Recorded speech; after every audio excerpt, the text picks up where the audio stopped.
That's not tea. That's warm disappointment in a cup. Interesting.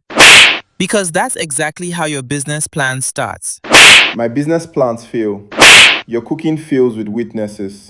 And yet, every morning you eat it. The confidence of a man who borrows fare from his own children is inspiring. At least children answer my calls.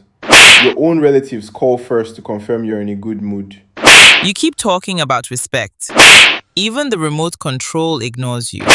The remote ignores everyone. Like your cooking. Nobody survives that. The smoke detector has more faith in you than I do. Every time you start a new project, it prepares for disappointment. At least I start projects.